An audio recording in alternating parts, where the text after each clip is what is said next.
Lucius, what are you doing? Are you there? What's up, bro? Go put a candle in my study, man. It must be by his death, and for my part. I know no personal cause to spurn at him, but for the general, he would be crowned. How that might change his nature, there's the question. It is the bright day that brings forth the adder, and that craves weary walking crown him. That, and then, I grant, we put a sing in him, that at his will may do danger with. The abuse of greatness is when it disjoins remorse from power, and to speak truth of Caesar, I have not known when his affections swayed more than his reason, but 'tis a common proof that lowliness is young ambition's ladder, whereto the climber toward turns his face, but when he once attains the utmost round, he then unto the ladder turns his back, looks in the clouds, scorning the base degrees by which he did ascend. So Caesar may, then lest he may prevent, and since the coral will bear no color for the thing he is, fashion it thus, and that he is augmented, would run to these and these extremities, and therefore think him as a serpent's egg which hatched, would as his kind grow mischievous, and kill him in the shell. The candle is in your study, sir. While I was looking for a ladder, I found it, and it wasn't there earlier. Check the calendar and get back to me. Alright, man. The exaltations whizzing in the air give so much light that I may read by them.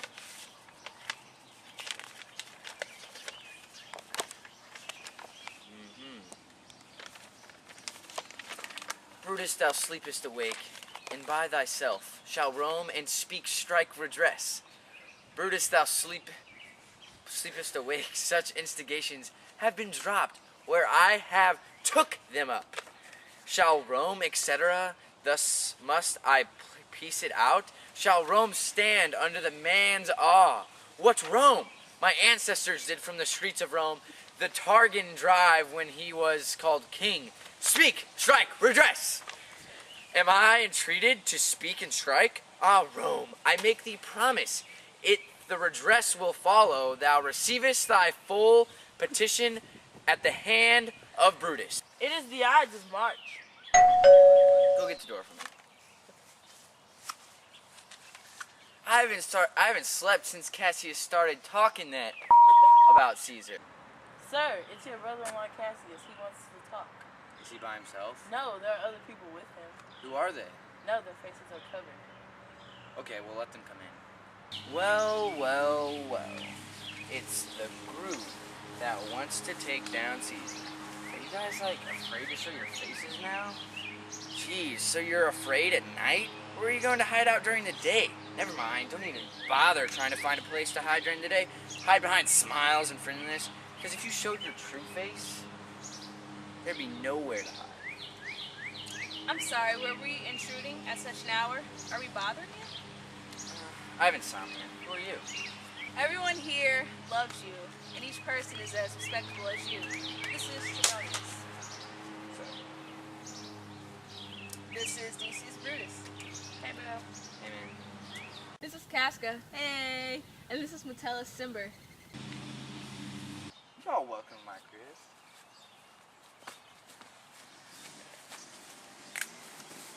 Can we talk in private?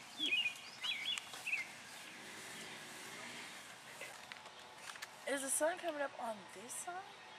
No! Yeah, it will. I can see the sun beginning to rise. You're both wrong. You see where I point my gun? That is where the sun is going to come up.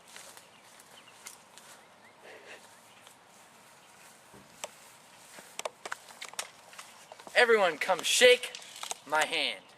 Let's write a contract for this plan. No, no, not an oath, if not the face of men, sufferance of our souls, the time's abuse, if these motives weak break off betimes, and every man hints to his idle bed. So let high-sided tyranny range on, till each man drop by lottery. But if these, as I'm sure they do bear, free and fire enough to kindle cowards and to steal with valor the melting spirits of women, then countrymen, what need we any spur but our own cause to prick us to redress? What other bond than secret Romans that have spoked the word and will not palter? What other oath than honesty to honesty engaged, that this shall be or we will fall for it. Swear priests and cowards and men caught ours, old, feeble carrions and such suffering souls that welcome wrongs unto bad causes. Swear such creatures as men doubt, but do not stain to eat the even virtue of our enterprise, nor the insuppressive metal of our spirits. To think that our cause or our performance did need an oath, when every drop of blood that every Roman bears, and that nobly bears, is guilty of a several bastardy, if we do break the smallest particle of any promise that has passed from him. Should we invite Cicero? We shouldn't leave him out. No, we would never do that. Yeah, we should get him on board because he's older and wiser. No, don't even talk about him in front of me. We can't tell him about our plans. He'll never listen to us. Okay, then leave him out. I guess we don't need him. Are we gonna kill anyone else besides Caesar? Good point, Decius. We should kill Mark Antony. He could stir up trouble after Caesar's death. The course will seem too bloody, Caius Cassius, to cut the head off and then hack the limbs?